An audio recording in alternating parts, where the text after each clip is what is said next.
XSFM입니다. I, D, W, K 2019 추석맞이 기사 읽기 놀이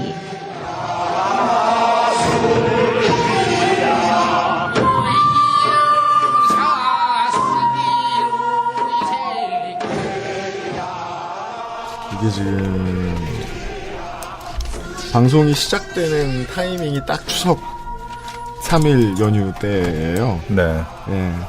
그래서 이제 업데이트된 날이 추석 연휴 첫날. 네. 예요. 예. 전날은 먹는 얘기만 하는 건가요? 예. 가는 길에 듣기 좋은. 그렇죠. 그렇죠. 맞습니다. 다이어트의 적? 예. 윤건성우 고생하실 텐데 미안합니다. 미리. 아유, 아닙니다. 괜찮습니다. 지난번에 4시간 반 하고 가셨는데. 예. 그럼 오늘 더 걸릴 것 같은데? 네. 가능합니다. 헌법재판관들 되게 빨리 읽잖아. 나름 최대한 빨리 읽잖아요. 네. 근데 지난번에 박근혜 판결문 보니까 분량 얼마 안 돼. 되게 오래 읽었는데. 얼마 안 돼. 우리 이거 다 읽으면 이제 빨리 하겠습니다.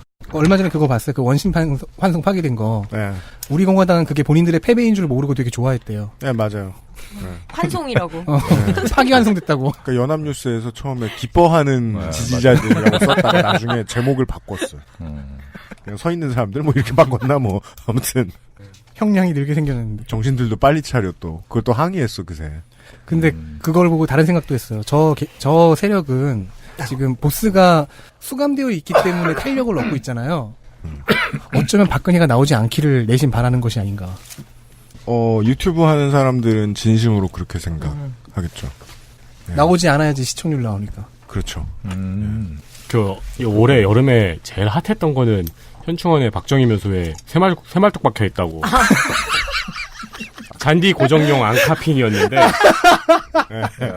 되게 핫했어요. 막 신동욱 총재 가가지고 통곡하고 여기 있습니다. 뽑으면서 막 사람들이 막 딱 뽑으니까 엑스칼리버 뽑은 것처럼 사람들이 막 우와! 이러고 옆에서 현충원 치고 계속 제지하고. 근데 보통 잔디용 앙카는 20cm 정도 맞습니다. 아니에요? 네.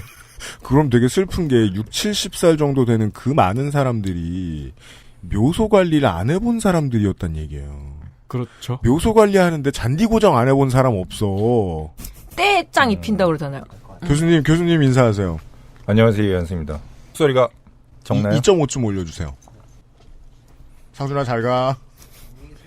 안녕히 가세요. 네. 저렇게 해놓고 저는 가면 왜 되는 마이크 거야? 앞에 호떡이 없죠? 뭐예요? 호떡. 이거 있으면은 푸 하면은 막아주죠.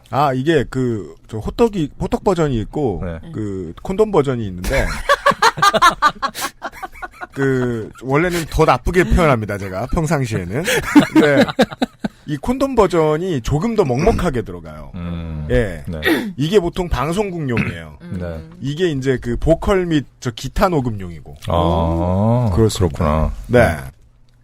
요파시에서 저희 얘기를 했는데요. 무성국이면 우리가 초등학생들 교과서가 앞으로 어떻게 변했을까에 대해서 그냥 얘기해볼 시간이 있었어요. 슬기로운 생활, 바른 생활 이런 게 아니래요 지금은.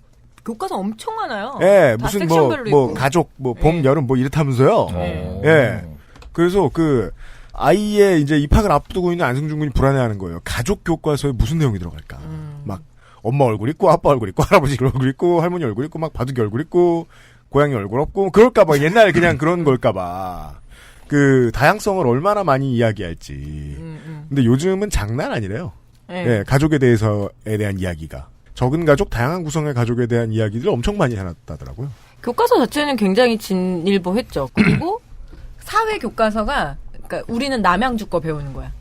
천안 사람 천안 지역사회 그러니까 교과서요? 전체 옛날에는 그런 게 다 서울 이런 거 중심이었잖아요. 좋네. 근데 지금은 다 그런 게 동네별로 배우고, 그러니까 경기도 거에 남양주, 서울에 마포 이런 식으로 해서 그게 다 섹션별로 자르고 시민 이제 윤리 이런 말이 아니라 그냥 인권과 이런 식으로 민주 시민 이런 식으로 교과서 이름도 좀 많이 변했어요. 왜 가족의 다양성 이런 얘기를 제가 드리냐면은 드디어 발견했어요. 1회부터 335회까지 5분 이상 늦게 다운로드 받아본 적이 없다는 분이 나타났어요. 청취자분들 중에. 그게 뭐예요? 올라오자마자 받았죠. 서버 새끼 아니야? 사람 새끼 아니고?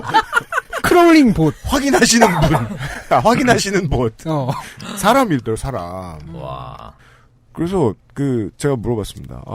당신의 이야기를 제가 방송에서 해도 되냐? 왜? 그의 가족 구성은 분명히 특이할 것이기 때문입니다. 추석 때 가족의 역할은 다양한 게 있는데요. 전통적인. 떼놓고 생각하면 꼭 가족이 다 해야 되는 일은 아닙니다. 예를 들면 주변에서 자꾸 많이 떠드는 거예요. 예. 오늘 계속 그걸 할 겁니다. 청취자 여러분, 지구상의 청취자 여러분. 한국에서는 추석 시즌이 시작되었습니다. XSFM 유승균 PD고요. 오늘 고생해 주실 윤건성우 미리 죄송합니다. 아유, 괜찮습니다. 안녕하세요, 윤건입니다. 네. 성우가 힘듭니다. 주면 읽어야 됩니다.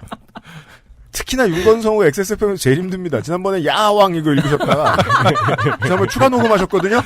그리고 야왕 단종됐어요.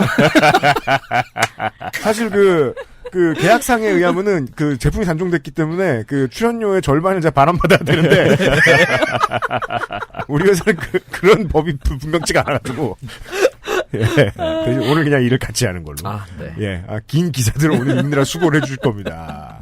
네. 양이 거의 소책자에 달합니다. 네. 일부는요, 첫날 가면은, 먹고 사는 얘기를 많이 해야 됩니다. 특히나 먹는 얘기 많이 합니다. 네. 먹는 얘기 많이 하는 이유를 알아요, 이제 제가. 이 사람들의 그 제보와 사연을 많이 듣다 보니까. 먹는 얘기 안 하면 정치 얘기할까봐 그래요. 그것도 일리가 있네. 네. 뭐 그것도 못 먹어, 이 진보노, 막 이러면서. 그 다음 얘기를 막 할까봐. 첫날은 먹는 얘기를 할 거예요. 저기 네. 지방이랑 경상도 어디 가면 진보면이 있어요. 농축산인 인사하십시오. 농축산인도 앉아 있습니다. 네, 안녕하십니까. 나 이제 명절 되면 여기가 가족 같아. 난 친정도 안 가는데. 농축산인 정은정입니다. 네, 인천에 아버지 만나러 가시고요. 식품공학을 덕질에서 먹고 사는 이한승 교수가 오랜만에 나오셨어요. 네, 안녕하세요. 이한승입니다. 네, 자주 못 봬요. 그러네요. 네, 멀리 사니까요. 지금 솔직하게 얘기할 수 있는데요. 그 사실에서 이제 출연했을 때 자주 못 보는 분들은요, 보통 다른 방송에서 빛을 봅니다. 네. 빛을 봅니다. 여기 계속 있는 사람들은 딴 데 가면 안 돼. 예. 그러니까 두 분이 나란히 앉으셨네요. 네. 네. 된 케이스와 안 된 케이스죠. 그렇죠. 예. 저쪽도 공중파의 DM로 봤는데 얼마 못 갔어요. 아무도 안 듣는 거를 하고 있기 때문에. 김재동 씨 관련된 기사도 하나 있었는데. 네. 야, 아픈 과거를 나 요새 홀리해요. 나 모 방송에 지금 몇 달째 나가고 있지? 저 CBS. 몇 달째 CBS 나가고 있지를 왜 저한테. PBS. 네네네. 평화, 땡땡. 네. 맞다. 덕질인 있고요. 네, 안녕하세요. 농축상인의 옆집에 사는 어떤 피인. 네. 홍성갑입니다. 제가 오늘 데리고 왔어요. 그렇습니다. 지각할까봐. 제가 가자고 했잖아요. 왜곡보도 규탄한다. 일부에 먹는 얘기를 하려고 합니다. 올해 한국의 청취자 여러분 그런 생각 안 해보셨습니까? 대만 카스테라 먹고 싶다. 이젠 하는 데가 없어요. 두 군데 남았대요. 제가 정말 화가 나는 게 제가 미식가가 전혀 아니란 말이에요.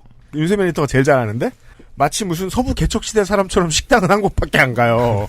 제가 그러는 사람인데도 저는 원래 마라에 취미가 있었어요.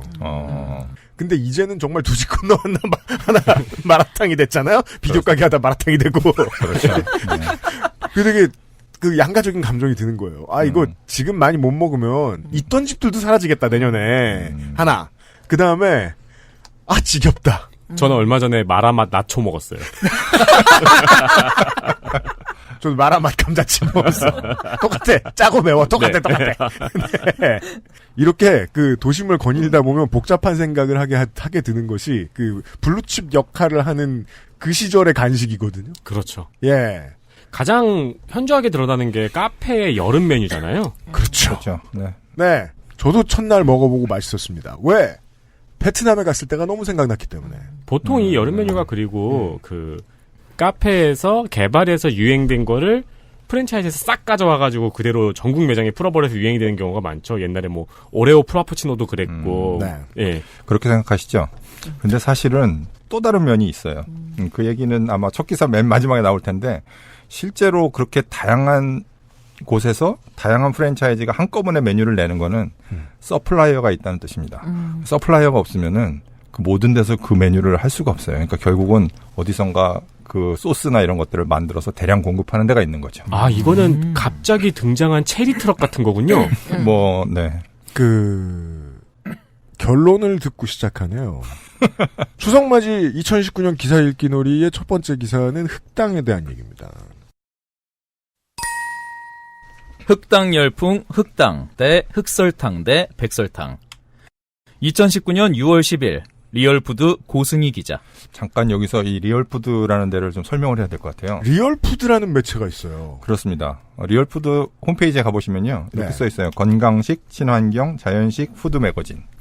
건강식. 그러니까 뭔가 굉장히 좋을 것 같잖아요. 푸드 매거진. 네. 근데 여기가 같이 이제 엮여 있는 회사가 헤럴드 경제입니다. 우리 지금 여기 앉아 있는 친척들도 맨 밑에 그 기자의 이메일을 보시면 헤럴드콥.com이에요. 네. 제가 지금 홈페이지에 들어왔는데 네. m리얼 모바일로 들어갔으니까요. m리얼푸드 헤럴드코프.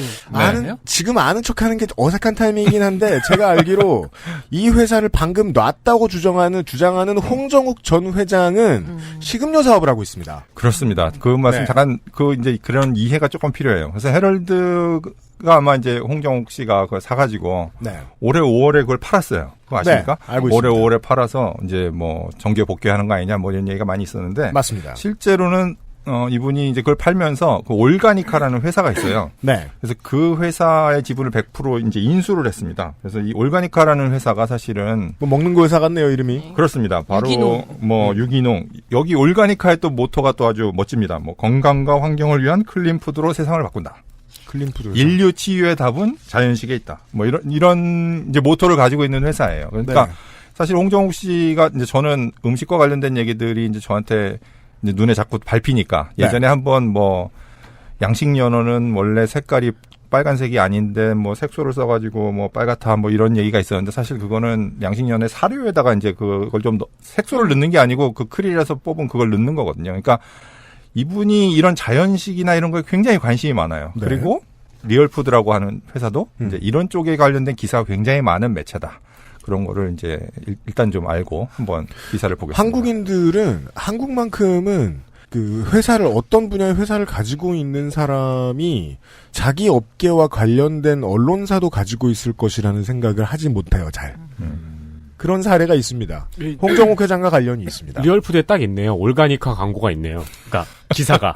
그렇군. 그렇겠죠. 원래 그 홍 회장 부친이 우리나라의 그 오렌지 주스 그 패밀리 주스 이미지의 가장 광고. 대표적이지 않아요? 아, 그렇죠. 저 회장님하고 이름 다르신, 성 다르신 분. 남궁. 네네네. 근데 맞아요. 그 기억이 뭐냐 가족들이 다 출연하는 그런 컨셉이었었거든요. 패밀리 주스였으니까 이름 자체가 아예. 36장짜리 원고를 앞에 두고 지금 한 줄을 읽어 자중하겠습니다. 들을게요. 네.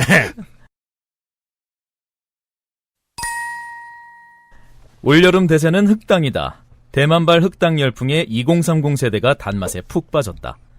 커피 프랜차이즈 업계에 따르면 현재 흑당을 원료로 한 커피와 차의 인기가 뜨겁다. 이미 흑당 전문점이 줄줄이 생겨나기 시작했고 메이저 프랜차이즈 카페에선 너나 없이 흑당을 넣은 빙수나 버블티를 선보이고 있다. SPC의 커피 브랜드 파스쿠치는 흑당 시럽, 타피오카 펄, 달고나 등이 어우러진 흑당이 달고나 빙산을 카페 드롭탑은 최근 대만에서 공수한 흑당 펄과 흑당 시럽을 활용한 이색 빙수, 블랙슈가 아이스탑을 판매하고 있다. 왜 이 두 회사가 들어갔는지는 솔직히 전 잘 모르겠는데. 네, 뭐 저도 광고죠. 모른다고 합시다. 굉장히 많은데. 네. 더 유명한 것도 있고. 그러니까 뭐 청취자 여러분들도 이제 그 한국에서의 도심을 돌아다니다 보면 아시죠? 저희도 지금 자주 가던 커피숍이 흑당으로 바뀐 다음에 커피값만 올라가가지고 설탕만 더 늘어나고 괴롭고요. 네. 왜 그런 비주얼의 커피 있잖아요. 그 고전 영화 그 사이코의 포스터 같은 모양 그 흰 배경에서 까만 게 이렇게 네. 벽을 긁고 있는 모양의 커피죠. 네. 네. 흑당을 넣은 버블티나 밀크티 등 각종 음료는 눈으로도 먹는 재미가 크다. 흑당으로 졸인 타피오카 펄과 우유를 혼합하면 호랑이 줄무늬와 같은 모습으로 나타난다. 이걸 사이코라고 했단 말이야? 생각이 안 나서. 내가 보기엔 더러운 차 이렇게 세차할 때 맞아요. 애들이 낙서해 놓은 제 생각에는 원래 이 흑당으로 유명한 그 타이거 뭐 회사가 있기 때문에 아, 이런 게 그렇습니까?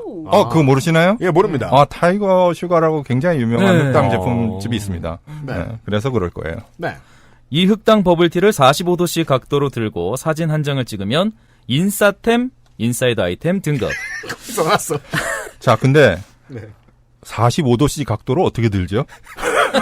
아니요. 그게 아니고 45도씨라고 하는 거는 네. 온도입니다.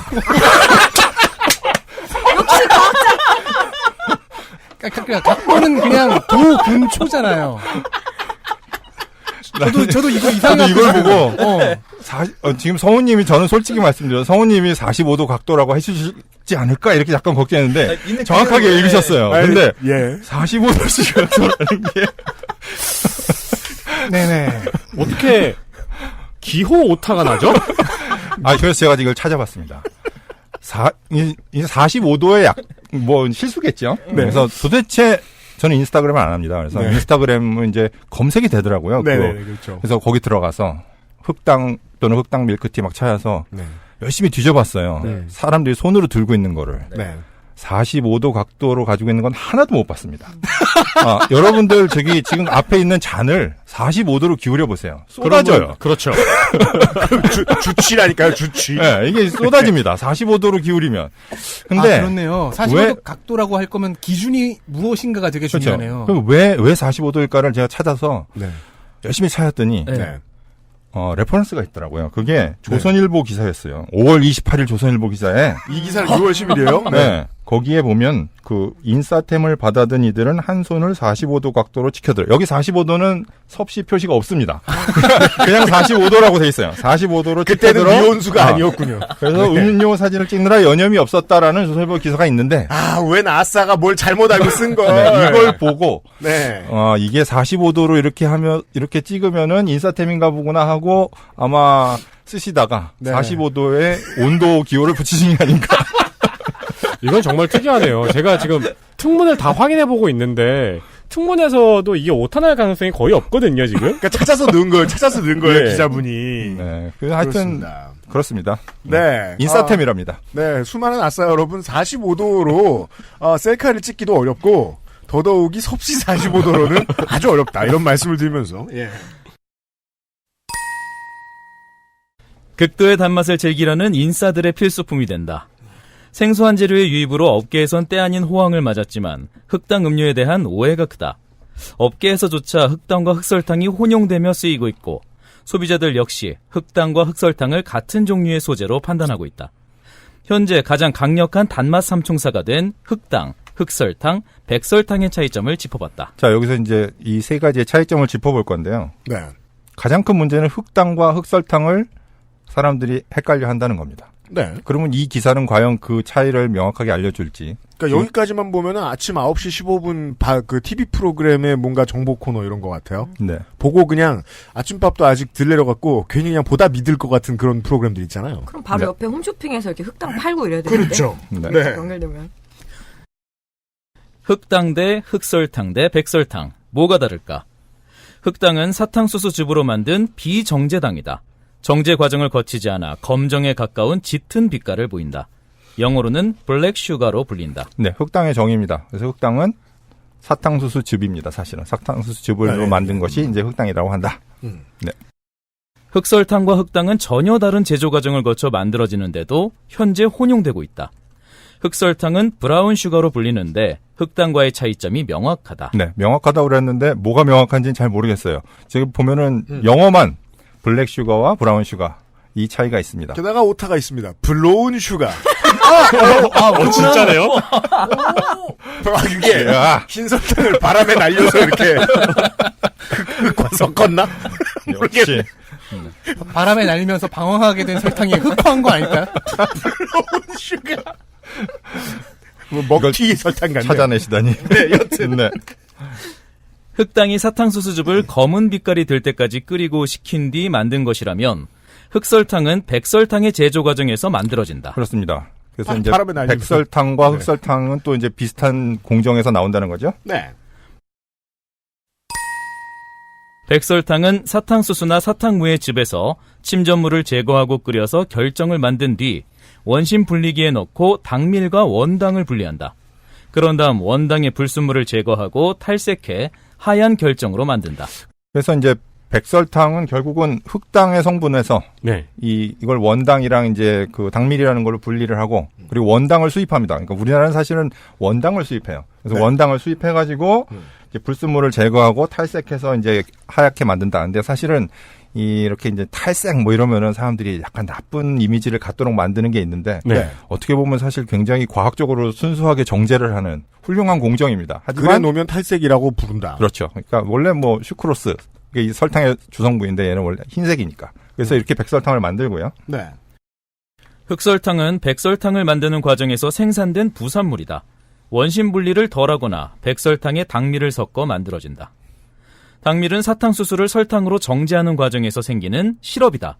최근의 흑설탕은 대부분은 백설탕을 만든 이후 당밀을 섞는다. 자, 그러니까 이제 지금까지 이 세 가지 당에 대해서 얘기해 주세요. 한번 생각을 해보시면 네.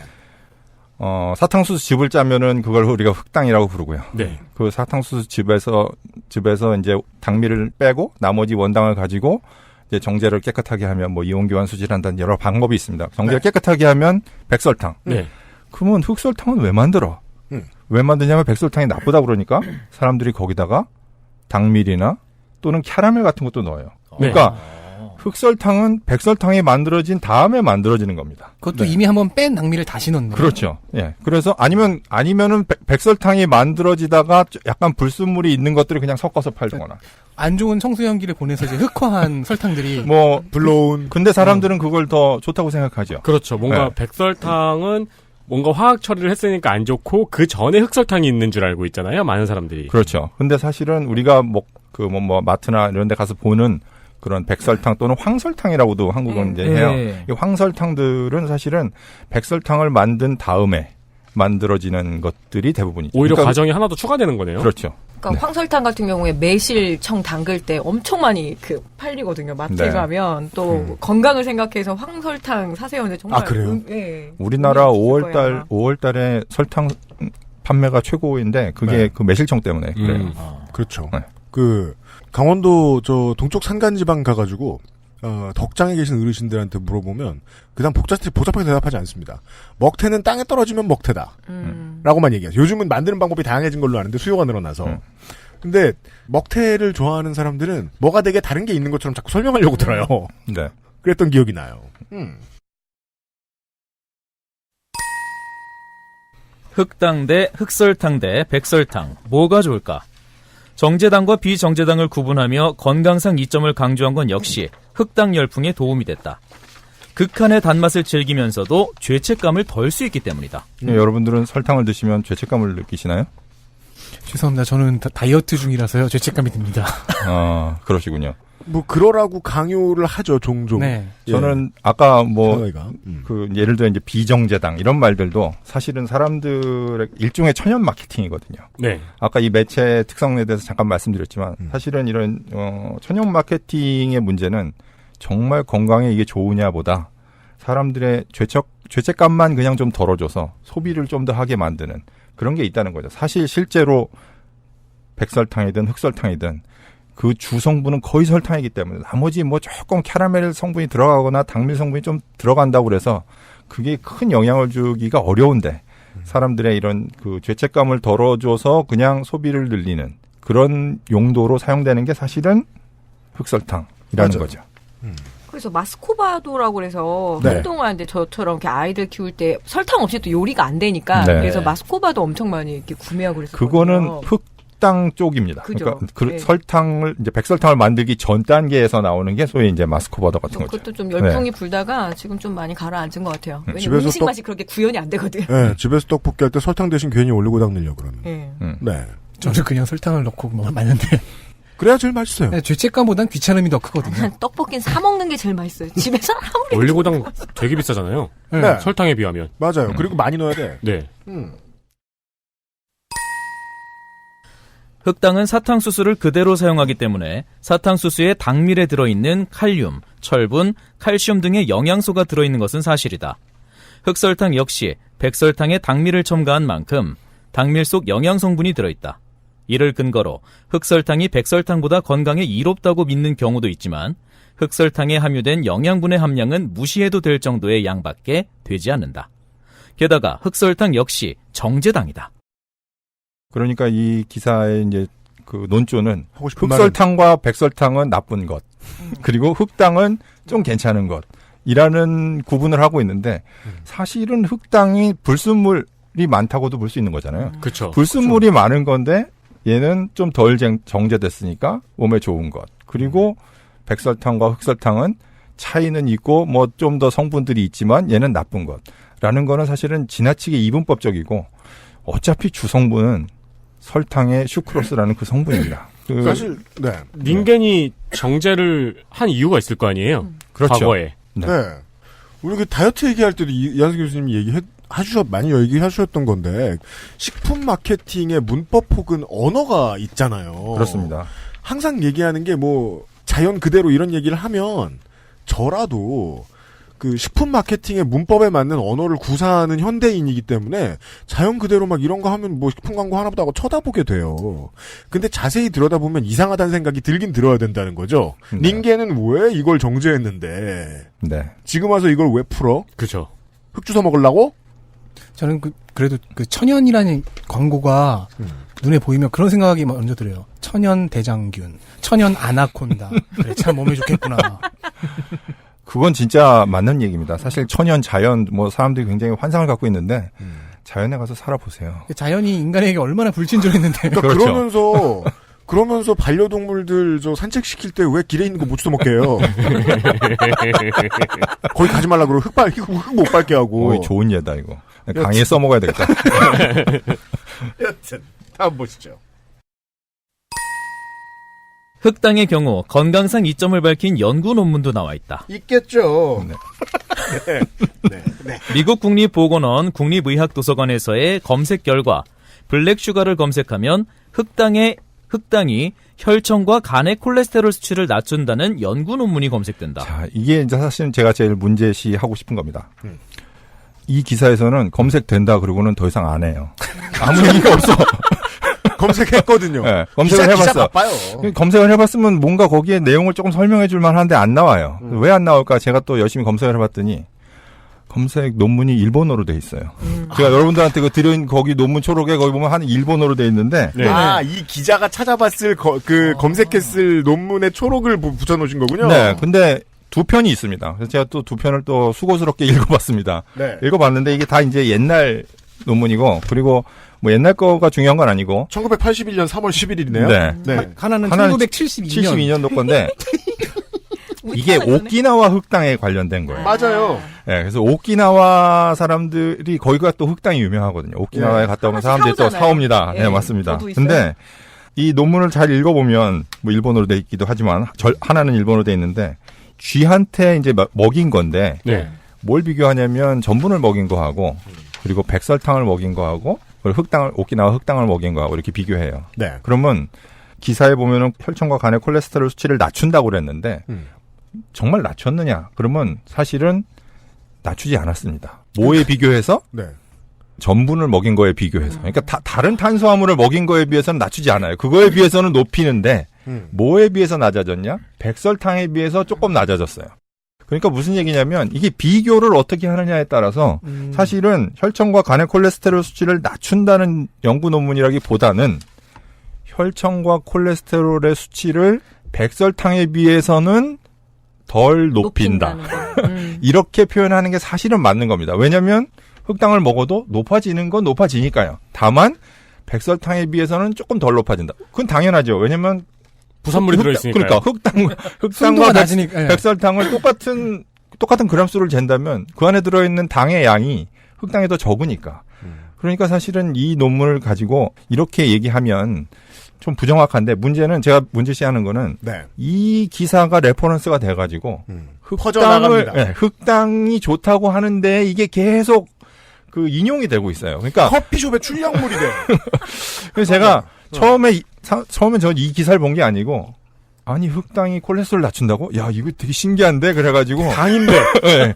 학자인데. 그래서 이걸 찾다 보니 논문을 안 걸리고 이 기사가 걸린 거예요. 그래서 이 기사를 보고 여기 보면 뭐 국립의학도서관 그래서 또 이제 거기 가서 다시 또 열심히 찾았더니 옛날 논문 일본어로 된 논문이 나와가지고 그래서 이제 봤는데 그렇다는 거죠. 흑당이 이것 때문에 건강에 좋습니다라고 얘기하는 거는 과하다. 많이 과한. 네. 전에 이 설명을 교수님이 저한테 해주셨나요? 사람들이 하루에 100에서 1000씩 퍼먹는 어떤 것들에 대해서 네. 0.1이 적다고 이만하게 광고해놓고 데이트한 거다. 그렇습니다. 사람들의 삶은 동일하다. 그리고 심지어 낮춘다고 돼 있잖아요. 그러니까요. 그러니까 이 말을 보면은 인간의 몸에 100이 콜레스테롤이 있으면 네, 콜레스테롤이 있으면은 이설탕을 먹으면 낮아져. 그쵸. 이선닭을 먹으면 80이 될 것처럼 광고하는데 뭐 염산 섞었냐 뭐야? 사실은 염산은 그렇지 않습니다. 먹으면 죽어. 사실은 뭘 줄였대잖아. 몸에 있는 180이 되느냐 175가 되느냐의 차이인 거잖아요. 그렇죠. 네. 그리고 흑당을 흑당을 백설탕만큼 달게 먹으면 똑같잖아요. 그거는 해보지 않았지만, 그건 해보지 않아서 함부로 얘기하기는 어렵지만 사실은 그럴 가능성이 있죠. 네. 보시죠. 하지만 흑당 역시 과도한 당 섭취에는 안심할 수 없다. 시중에 판매되고 있는 흑당 버블티의 열량은 약 300에서 400kcal로 밥 한 공기, 210g, 300kcal의 수준이다. 게다가 400g의 흑당 음료 기준 설탕 함량은 약 30에서 40g이다. 흑당 음료 한 잔이면 세계보건기구 WHO 하루 권장 설탕 섭취량 25g, 2000kcal 섭취 기준 이상을 한 번에 섭취하게 되니 주의가 필요하다. 그렇습니다. 뭐 맨 마지막에는 사실은 언제나 이런 음식이나 면책 조항 이런 게 나옵니다. 그러니까 많이 먹으면 안 좋아 이런 얘기인데요. 근데 이제 이 정리를 좀 해보자면은 저는 이 기사의 제일 큰 문제가 사실은 이 흑당 음료의 흑당이 그러면 이 기사에서 말한 흑당이냐를 얘기하지 않았어요. 여러분 이 기사에 나온 이 흑당이 아닙니다. 여러분이 그래요? 드시고 있는 흑당 제품들은요. 뭡니까? 이 흑당이 들어있지 않고요. 네. 아까 제가 처음에 시작할 때 흑당이나 이런 게 이제 소위 말해서 이렇게 붐을 이루려면 서플라이어가 필요하다고 그랬잖아요. 공급해주는 사람들이 필요한데 많이 공급돼야 될 거예요. 네, 이 공급 업체에서 이제 자기네들마다 나름대로 레시피 같은 걸 만들어서 뭐 흑당 무슨 뭐 농축액 뭐 이런 식으로 파는 것들을 보면은요. 네. 실제 거기 성분이 백설탕, 갈색 설탕, 기타 설탕, 브라운 시럽, 포도당, 고과당, 물엿 이런 것들이 섞여 있는 겁니다. 그러니까 사실은 이 중에서 우리가 진짜 흑당이라고 볼 수 있는 거는 뭐 약간 뭐 기타 설탕 정도 될까요? 그러니까 사실은 흑당 성분이 별로 없어요. 저 한자어 조어 방식을 얘기해야죠. 색은 검다. 그렇죠. 그래서 제가 이제 여러분 저기 기사 거기에 그 사진을 드렸잖아요. 네. 사진을 보면 이제 여러 회사 제품들이 있는데 네. 거기 영어로 뭐라고 써 있습니까? 브라운 슈거 밀크티. 그러네요. 네, 브라운 슈가라고 다 써 있네요. 브라운 슈가라고 써 있어요. 흑설탕이네. 그렇죠. 그러니까 예. 사실은 흑설탕 성분이 주성분입니다. 그러니까 우리가 흑당은 물론 백설탕을 만들기 전에 사탕수수 즙으로 만든 거라고 생각하지만 사실은 그 성분은 물론 조금은 들어가겠죠. 뭐 회사마다 자기네들의 레시피가 있어서 조금 넣긴 할 겁니다. 하지만 단맛을 내는 주성분은 사실은 기존의 감미료들을 적당히 섞고 색깔을 내고 한 것들이 많다라는 거죠. 근데 이게 인상적이네요. 브라운 슈가 밀크티라고 되어 있는데 밑에 한글로는 흑당 버블 밀크티라고 되어 있거든요. 그게 제 생각은 이게 이제 대만에서 주로 오잖아요. 근데 네. 대만에서 이 제품들을 흑당이라고 한자로 자꾸 써가지고 아마 그래서 그런 게 아닌가라고 저는 그렇게 생각해요. 그죠. 근데 이 번역어를 그대로 가져오면 갑자기 법에 조촉될 가능성이 생기고. 그렇죠. 그렇죠. 저는 지금 이 얘기를 듣는 순간 저와 비슷한 동료 현대 시민들이 반응이 그 1번 그 비겁한 반응이 뭘지 알아냈어요. 어째 베트남에서 먹었을 때랑 맛이 다르다 했어. 그러니까 이거는 원래는 알 수 그냥 없어요. 브라운 슈가에다가 흑당이라는 이름을 붙인 거잖아요. 그러니까 집에서 기르는 강아지한테 고양이란 이름 붙인 거랑 똑같은 거잖아요. 나비야 이러면서. 근데 사실은 이게 근데 영어로 버터플라이 밀크티가 된 거 아니에요? 오케이? 네, 적절한 비유네요. 네. 네, 근데 사실은 예를 들어 흑당이라든지 흑설탕이라는 이런 게 사실 무슨 뭐 법적인 용어가 아닙니다.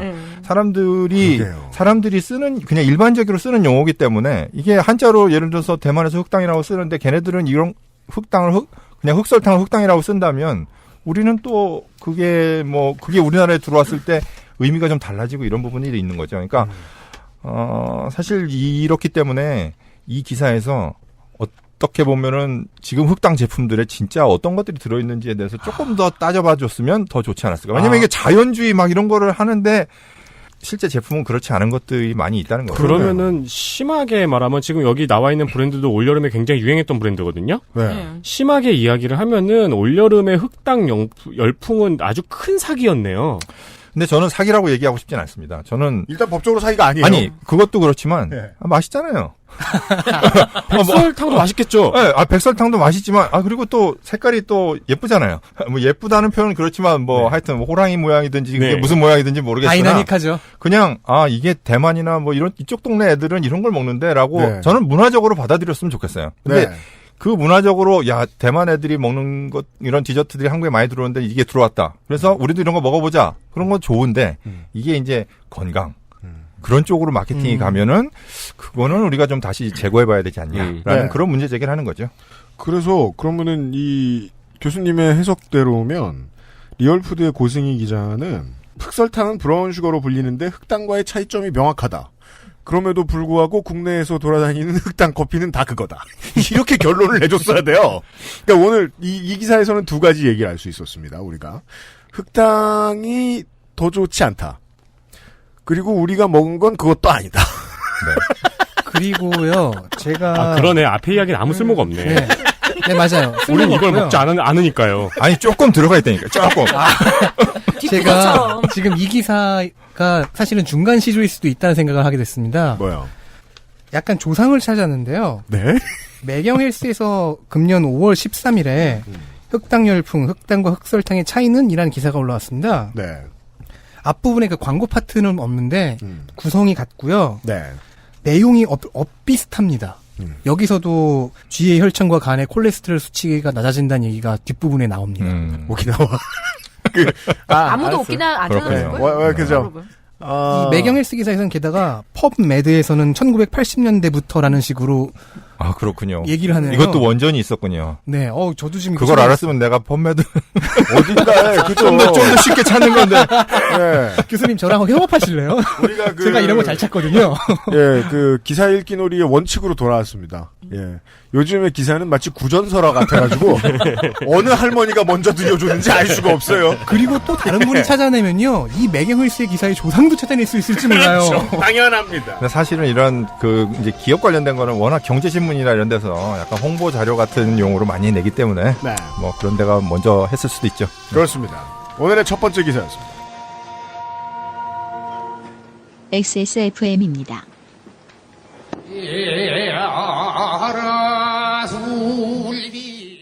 건강기능식품 광고입니다. 잤는데 피곤해. 간 좋은을 먹어야지. 간 좋은? 응, 간 좋은. 간 건강 및 스트레스로 인한 피로, 밀크 시슬과 홍경천 추출물이 함유된 간 좋은이 도움을 드릴 수 있어요. 간 건강, 간 좋은. 헬릭스미스. 콕 집어 콕. 믿어도 되는 김치를 찾을 땐 콕 집어 콕. 햇서 빙진 김치. 재료부터 공정, 유통까지 안심. 직접 구매한 재료로 만드니까요. 그러니까 김치가 생각날 땐 콕 집어 콕.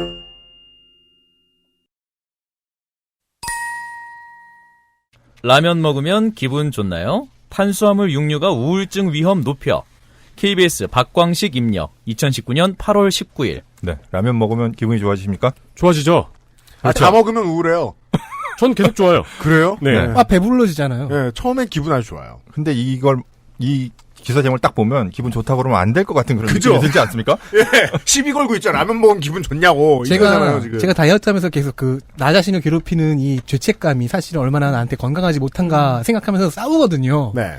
그런 걸 정말 잘 자극하는 부분이네요. 게다가 이거를 이제 식품을 연구하는 사람 입장에서 보면은 굉장히 난관에 봉착을 하게 되는 제목인데 네. 탄수화물과 육류,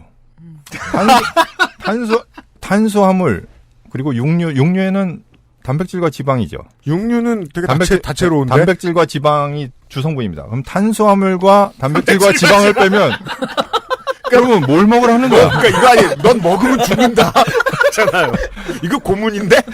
3대 영양소 말고 뭐 먹어야 됩니까? 예? 저기 비타민만 먹을까요? 비타민하고 무슨 무기질, 소금 막 이런 것만 먹. 그래서 저는 이 제목을 딱 보는 순간 이거는 좀 약간 아니 네. 그리고 탄수화물하고 육류는 이 호응이 안 되잖아요. 탄수화물과 뭐 그러니까. 단백질이 우울증 이렇게 되는 거 아니야? 아니면 밥과 육류, 빵과 이렇게 되는 거 아닌가? 네. 네. 그러니까 이게 무슨 뭐 그 알실 들으면 기분 좋나요? 뭐 UMC와 출연자가 우울증 위험 높다. 이러면 제가 이해를 하겠어요. 그러면 결론이 있어요. 그 알실 안 들으면 돼. 다 빼면 되잖아. 근데 먹지 말라는 건 좀 너무하잖아. 그렇죠. 생물더러. 네. 앵커. 우울증 발생 위험 먹는 음식에 따라 달라진다는 연구 결과가 나왔습니다. 라면, 쌀밥과 같은 탄수화물, 그리고 육류를 많이 먹으면 우울증이 나타날 위험이 커진다고 합니다. 박광식 의학 전문 기자입니다. 네. 근데 우리 여기 의학 전문 기자입니다. 여기 사실 이 연구 결과가 나왔다고 그랬는데 연구 결과가 어디에 나왔는지를 가르쳐 주지 않아요. 근데 저는 사실 이런 과학 관련된 기사에서 연구의 소스를 가르쳐 주는 게 굉장히 중요하다고 생각합니다. 네. 근데 그렇죠. 물론 이게 이제 방송 뉴스이기 때문에 짧으니까. 네. 뭐 1분 30초 안에 끝내야 돼서 안 가르쳐 줄 수는 있지만 저는 대한민국의 기자님들 특히 이런 류의 이제 이런 종류의 기사를 쓰시는 분들은 가급적이면 그래도 꼭 이런 소스를 알려주시는 게 필요하다. 물론 제가 찾아봤습니다만. 네. 있어요? 네, 힘들게 찾았어요. 근데 하여튼, 네, 그래서. 네, 그렇습니다. 그럼 주로 키워드를 어떻게 넣으세요? 라면, 쌀밥. 그렇죠. 그거를, 대개는 영어로 넣어야 됩니다. 왜냐면 적어도 이 국내 저널에 실린 거 가지고는 뉴스에 안 나오거든요. 해외 저널에 실려야 되기 때문에. 네. 이제 기자한테 갑니다. 리포트. 이 남성은 일주일에 서너 번씩 라면을 즐겨 먹습니다. 먹을 땐 기분이 좋은데 먹고 나면 후회가 됩니다. 마약인가요? 이거는 아마 이런 기사 때문에 이분이 후회하실 거예요. 제가 보기에는. 이게 이런 기사가 없었으면 별로 후회 안 할 수도 있는데. 미디어의 기본이죠. 하도 라면이 나쁘다 그러니까. 예. 뭔가 조금 배부르면은, 괜히 누가 손가락질을 하니 악역이 됐죠. 그렇습니다. 직장인, 음성변조. 먹을 때만 맛있지 먹고 나면 더부룩하고 괜히 먹었다는 생각이 들고요. 기분이 안 좋기는 안 좋습니다. 그 9시 뉴스 같은 거 저 취재 촬영하고 취재원 찾을 때 어떻게 할지 너무 궁금하지 않나요? 라면을 자주 먹는 사람은 어떻게 수소문했으며 그러게요. 그와는 어떻게 인터뷰했으며 저도 너무 궁금해요. 그런 거. 네. 실제 라면이나 쌀밥 같은 탄수화물을 먹으면 혈당이 급격히 올라가고 뇌에서 엔도르핀이 분비돼 기분이 좋아집니다. 이게 생물이 무언가를 먹는 이유 아닌가요? 그리고 근데 사실 뭔가를 먹으면 혈당이 올라가지 않습니까? 당연히 탄수화물 먹으면 혈당이 올라가죠. 네. 네. 근데 여기 뇌에서 엔돌핀 분비돼 기분이 좋아진다는 거는 사실은 제가 알고 있는 과학 상식이랑 다릅니다. 그래요? 엔돌핀은요.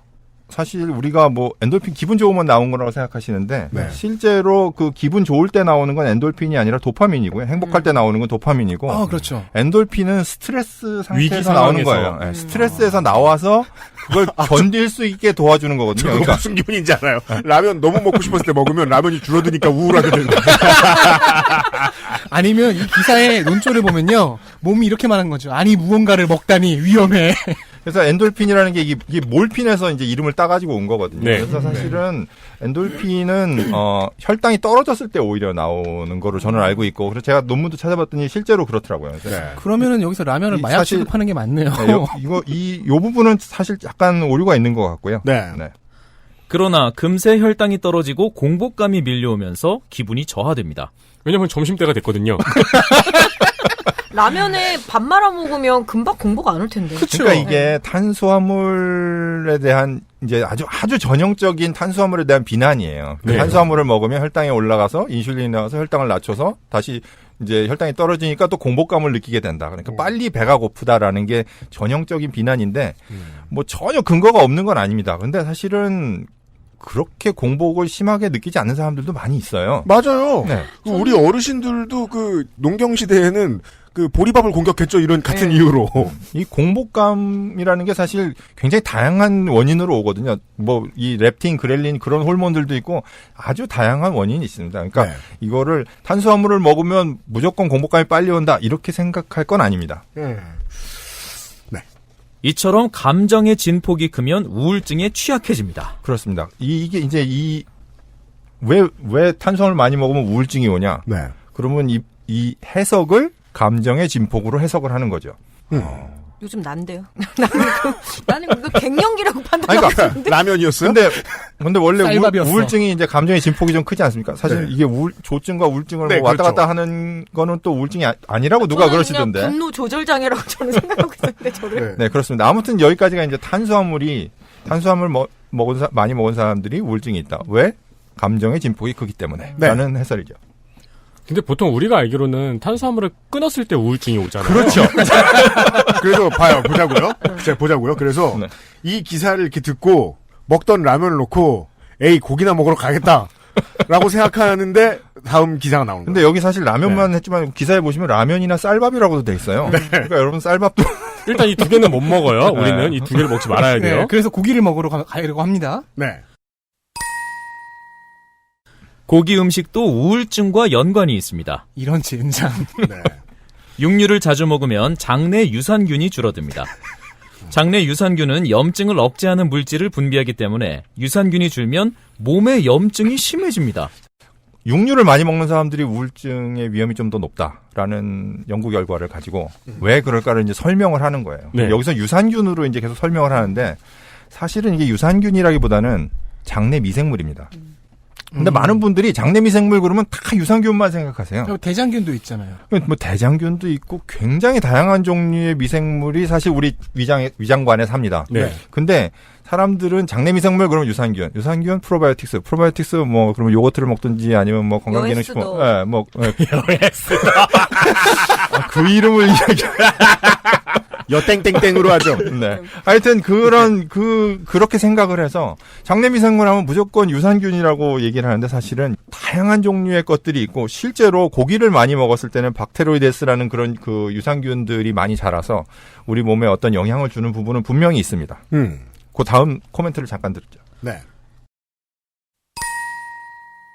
이혜정 가천대 식품영양학과 교수. 최근에는 장에서 염증 수치가 올라가면 뇌에도 영향을 미쳐서 스트레스에 취약해지고 그러면 쉽게 우울증에 빠질 수 있다는 연구들이 나오고 있습니다. 이 연구는 사실 지금 굉장히 핫한 분야입니다. 그렇습니까? 네. 기사의 논리 구조는 이거죠. 육류를 먹으면 유산균이 감소하고 그래서 염증이 증가하고 그러면 뇌에 영향을 줘서 우울증이 온다. 네. 근데 사실 지금 이제 아주 핫한 학문적인 분야가 gut brain axis라고 그래요. 그러니까 gut 장과 브레인 뇌 사이에 axis 어떤 축이 있다. 이걸 장뇌축이라고도 보통 부르는데 네. 요즘 미생물 연구하는 사람들이 이거를 엄청나게 많이 연구를 합니다. 그리고 이게 굉장히 핫해요. 그래서 우울증이라든지 뭔가 다양한 종류의 질병과 연관이 있다. 제가 여러분들한테 드린 자료에 보시면은 비만, 자가 면역 질환, 당뇨병, 암, 우울증, 자폐증, 과민성 대장염 이런 것들이 전부 다 장내 미생물과 연관성이 있다라는 논문들이 정말 제가 다 공부하기가 힘들 정도로 쏟아져 나오고 있어요. 그러니까 이건 굉장히 핫한데 문제는 논문 소스에서 나온 그 연구 결과를 여기에 특히 유산균이라고 하는 그거 하나에 왜냐면 유산균은 굉장히 좁은 범위의 특정 미생물이거든요. 네. 그거 말고도 많이 있는데 요 그럼 유산균이 많아가지고 뭐 염증을 잘 억제하면은 다 되냐? 그렇지 않거든요. 근데 그거에 너무 기대고 있다라는 그런 얘기죠. 무슨 부산항대교 뭐 공사하느라 긴급 공사하느라 거기 닫았다고 온 서울 시내 교통이 마비됐다고 얘기하는 그런 수준인가 보네요. 그래서 제가 여러분들한테 말씀드리고 싶은 거는 장내 미생물이 꼭 유산균이 아니다라는 거. 그러니까 물론 유산균이 중요한 역할을 하고 좋은 역할을 하지만 실제로 유산균이 그렇게 많지 않습니다. 우리 장 안에. 장 안에는 엄청나게 많은 미생물들이 있는데 그중에 일부 좋은 역할을 한다고 그나마 잘 알려져 있는 게 유산균인 거지. 그거 이외에도 좋은 역할을 하는 녀석들, 필요한 역할을 하는 녀석들, 나쁜 역할을 하는 녀석들이 굉장히 많고 다양한 원인들이 이제 막 밝혀지고 있기 때문에 근데 그중에 1000분의 1, 10,000분의 1을 짚어서 네, 그렇죠. 이야기하죠. 왜냐면 사실은 이 유산균 이제 사업, 프로바이오틱스 사업들이나 이런 것들이 이제 잘 되니까 사람들이 이제 이해하기 편하라고 아마 쉽게 설명하신다고 이렇게 했겠죠. 하지만 사실은 이것도 이제 육류나 지방이 우울증하고 왜 연관이 있는가에 대한 하나의 설명이죠. 근데 이런 뉴스를 그냥 이런 뉴스가 하늘에서 뚝 떨어져가지고 이걸 쳐다보고 있으면 고기를 끊어야겠다라는 생각을 할 거 아니에요, 누군가는. 근데 이 기사대로라면은 그냥 고기 먹은 다음에 유산균 음료 마시면 되잖아요. 많이 진짜 나오시고 나도 그 얘기 하려고 그랬거든요. 예리해. 다음 기사에 그런 유의 실험 있습니다. 네. 다음 보시죠. 조사 결과 빵, 라면, 쌀밥, 국수 같은 탄수화물과 육류 등의 섭취가 많은 사람은 적게 먹는 사람보다 우울증 위험이 65% 높았습니다. 숫자 드립니다. 드디어 숫자가 나왔습니다. 예. 반대로 장내 유산균의 먹이인 식이섬유가 많은 채소나 과일, 콩, 버섯, 해초류를 많이 섭취하는 사람은 우울증 위험이 41% 낮았습니다. 네, 이거 요게 다 합치면 고깃집 가면 괜찮아요. 다 드세요. 이제 나와 있는 거 다 네, 먹으면 같이 먹으면 어떻게 되죠? 같이 네. 근데 요게 이제 연구 결과입니다. 근데 다른 얘기는 전혀 없이 요 이제 숫자만 나왔기 때문에 제가 이걸 가지고 논문을 찾았어요. 네, 논문을 열심히 찾아가지고 이제 논문에 대해서 말씀을 드리겠는데 마지막까지 듣고 말씀드리겠습니다. 예. 먹는 음식이 비만 같은 신체 질병뿐 아니라 정신 건강에도 영향을 미치는 만큼 탄수화물과 육류는 적당히 균형 있게 먹어야 좋습니다. KBS 뉴스 박광식입니다. 그렇습니다. 박광식 기자 이메일 이메일은 주소가 닥터야. 닥터예요. 멋있어요. 이분 의사 선생님이실 거예요 아마. 네. 의학 전문 기자. 의학 전문 기자는 의사들 그러니까 뽑으니까. 저는 이분을 저기 블레임할 생각은 없고, 네. 이 기사 자체가 굉장히 축약돼 있어요. 근데 이게 포탄에 아주 잘 보이는데 걸려서 제 눈에 띄었는데, 근데 이 기사를 사실 시간대별로 조금 정리를 할 필요가 있는데, 이게 그 8월 19일 날 저녁 9시 뉴스에 나왔는데, 네. 8월 21일 날 이분이 그 KBS 홈페이지에 보면 취재 후라는 게 있더라고요. 이 기사, 이제 방송 기자분들이 이제 약간 후일담 같은 거 적는 거 있잖아요. 네. 거기에 자세한 얘기를 쓰셨더라고요. 제가 그걸 먼저 봤으면은 이 논문 찾느라고 수고를 안 했을 텐데. 그래요.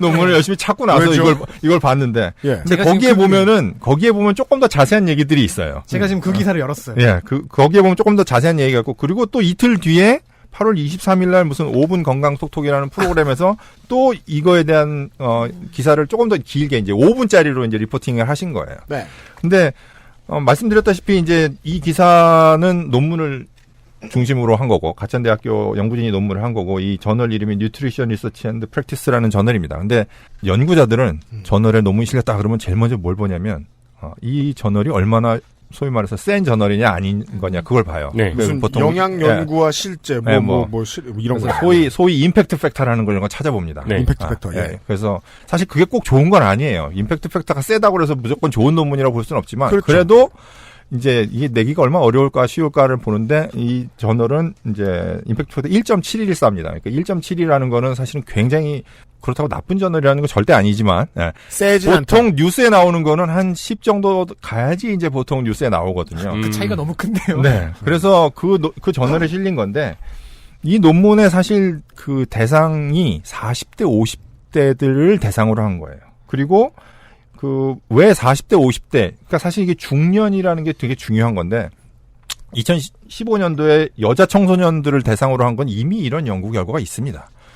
먹는 것과 우울증과의 어떤 상관관계에 대해서는 기존의 연구들이 많이 있어요. 네. 근데 우리나라의 40대, 50대들을 좀 특정적으로 한 3,388명을 대상으로 해서 448명이 우울증 이제 진단이 나와서 이 우울증이 있는 사람과 그리고 우울증이 없는 사람, 이 사람들이 뭘 먹었느냐를 보는 겁니다. 이런 거를 케이스 컨트롤 스타디라고 불러요. 보통 우리가 증례 대조군 연구라고 그래가지고. 그러게요. 제목이 한국의 중년 성인들의 식습관과 우울증의 관계예요. 네. 근데 이게 중요한 건 관계라는 거죠.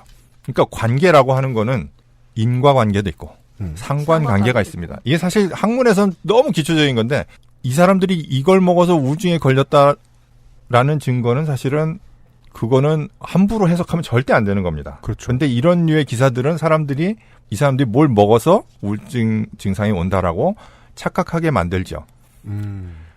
우리가 이런 류의 논문, 이걸 보통 이제 역학 논문이라고 하는데, 네. 이런 역학 논문을 볼 때는 사실 되게 중요한 전제를 깔고 봐야 돼요. 이거는 인과관계를 얘기해 주는 것은 아니다. 역학 논문이 인과관계를 함부로 단정 지을 수 없다라는 네. 거를 알고 봐야 되는데, 기사에는 그런 거는 거의 나오지가 않죠. 사실 모든 기사가 다 그렇습니다. 모든 왜냐면 기사는 인과관계인 것처럼 말하잖아요. 그렇죠. 그러니까 상관관계만 얘기하면은 그게 무슨 뉴스냐. 사실 이게 뉴스데이, 그래서 과학 논문이나 이런 건 뉴스데이가 사실 힘들어요. 뭐 저기 블랙홀이나 이런 거 발견하면 뉴스데이가 좀 쉬워도 이런 건 사실 뉴스데이가 굉장히 힘듭니다. 그래서 이 기사에 제가 생각하는 문제점은 일단 연구 소스가 좀 없다는 거. 아무리 이제 방송 시간 때문에 그랬을 수도 있어도 후일담에다가 조금 더 적으셨으니까. 그리고 이 데이터를 이제 해석을 아까 했잖아요. 예를 들어서 이 미생물 때문이다. 근데 이 논문 아무리 뒤져봐도 거기 단 한 글자도 박테리아나 세균에 대한 얘기가 없습니다. 근데 왜? 네, 그러니까 데이터는 사람들의 병에 걸린 사람 안 걸린 사람, 그들의 생활 습관, 그리고 그들이 뭘 먹었나, 그걸 봐서 상관관계만 본 거지. 이 원인과 결과를 이 논문에다가는 한마디도 그렇게 단정적으로 뉴스에 나온 것처럼 싣지 않아요. 그런데 이거를 기사화할 때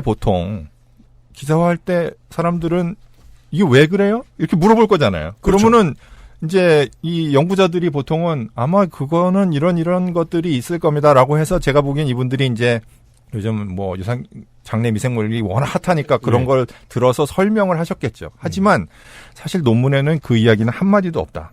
그래서 우리가 이런 기사를 볼 때 언제나 사실 그들이 연구한 그 내용과 그리고 거기서 추론되어 나오는 어떤 것. 근데 그 추론이라는 거는 개인의 생각이 굉장히 많이 좌우돼요. 예를 들어 설탕이 나쁘다고 생각하는 사람은 이 설탕 때문에 뭐가 문제가 있을 수 있어라고 생각하고 설탕이 그렇게 나쁘지 않다고 생각하는 사람은 다른 원인을 또 찾습니다. 그러니까 우리는 그 두 개를 섞으면 안 된다. 인과와 상관관계를 함부로 섞으면 안 된다라는 거고요. 네. 가장 나쁜 점은 라면 먹는 사람한테 죄책감을 준다는 거라고 저는 생각합니다. 그리고 라면을 마약 취급했잖아요. 네, 먹으면 기분 사실은 좋고. 왜 하필이면 라면일까요? 다른 거 많은데. 그리고 제가 이제 우울증에 도움이 되는 음식이 뭐가 있나 걸 한번 찾아봤어요. 찾아봤더니 생활 상식이군요. 네, 그랬더니 좋은 탄수화물. 통곡물 먹도 그렇잖아요. 착한 탄수화물. 복함 탄수화물.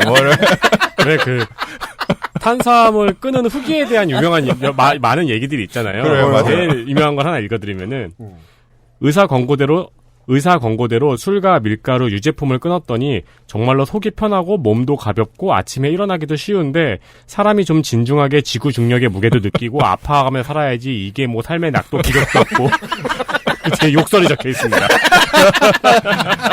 그렇습니다. 그러면 만약에 이제 다이어트를 하다가 괴로운 상태였단 말이에요, 기자가. 네. 그러면 인과를 그렇게 내고 싶어 했을 거 아니에요. 제가 보이는 혹시 교수님이 가장 중요하게 생각하신 역설이 이게 아닐까라고 생각하는 게 학자들은 인과관계에 대한 논문을 별로 안 써요. 그러니까 인과관계는 사실 굉장히 다양한 요인이 있고 복잡한 거기 때문에 학자들은 절대로 단정적으로 얘기하지 않습니다. 위험하죠. 근데 기자는 하루 이틀 사이에 인과관계를 발견하기를 데스크로부터 강요받아요. 그렇죠. 학자도 하면 안 될 정도로 위험한 일을 기자는 매일같이 해야 돼요. 이게 지금 4단계잖아요. 육류를 먹으면은 유산균이 억제가 된다. 그러니까 1단계. 네.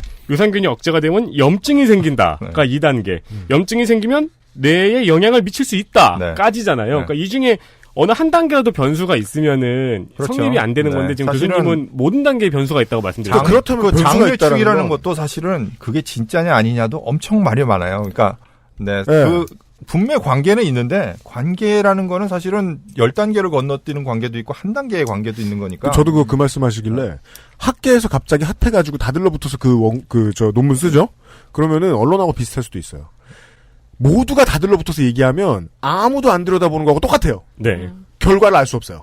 그리고 우울증에 도움이 되는 음식이 그 좋은 탄수화물 말고 좋은 고기 없죠. 좋은 고기. 단백질 음식도 있어요. 좋은 고기. 그래서 좋은 고기.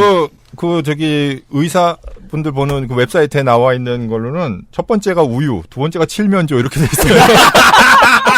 칠면조는 닭은 없나요? 단백질이 많은 음식은 우울증에 좋다 이렇게 돼 있습니다.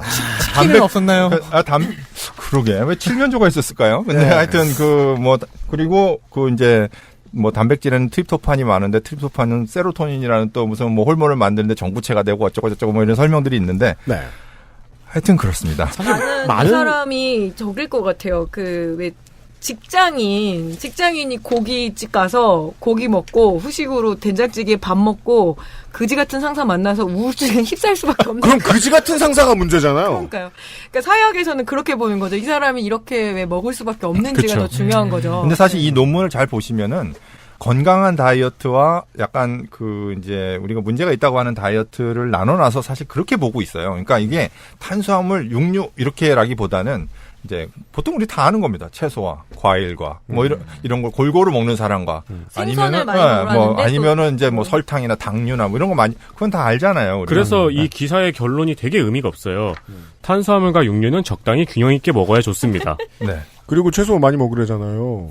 이거는 어디 대항해 시대에 배에 붙어 있는 얘기하고 다를 바가 없어요. 그렇죠. 채소 가끔 먹을 것, 네. 죽기 싫으면 이렇게 써 있었을 거 아니에요. 그때에 비해서 지금 인류가 발견한 거는 사랑과 자비심은 탄수화물에서 나온다는 거잖아요.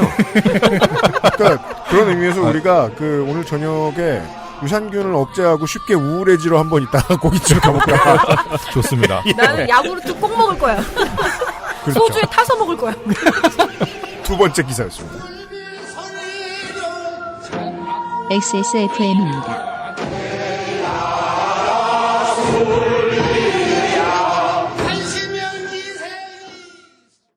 침대를 놓기엔 집이 많이 비좁다고요? 매트를 사자니 디자인이 너무 아이들용 같다고요? 매일 쓸 건데 유해 물질이 걱정되신다고요? 사이즈가 작아 혼자 눕기도 빠듯하다고요? 아이스케어 폴더매트가 답을 드릴게요. 퀸 사이즈의 넉넉한 크기, 10중 고밀도 압축 내장품으로 만들어낸 안락함. 물티슈 하나로 청소까지 간편하게 어디에나 어울리는 모던한 디자인은 기본. 알스케어와 함께 나 혼자 산다. 알스케어 프리미엄 폴더 매트. 콕 집어 콕. 좋은 원료를 쓴 김치를 만들 시간이 없을 땐 콕 집어 콕. 배추, 무, 고춧가루, 생강, 전부 국산. 다시마, 홍합, 표고버섯도 아낌없이 쓰죠. 그러니까 김치가 생각날 땐 콕 집어 콕. 자체 교사 자격 시험을 통과한 선생님들만 수업을 진행하고 적은 학생 수를 유지해 수업의 질이 떨어지지 않는 전화 영어. Perfect 25.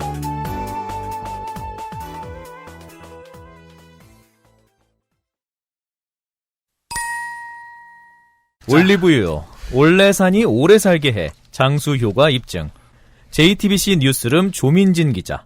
2019년 8월 21일. 네, JTBC 뉴스인데요. 네. 전 JTBC 사랑합니다.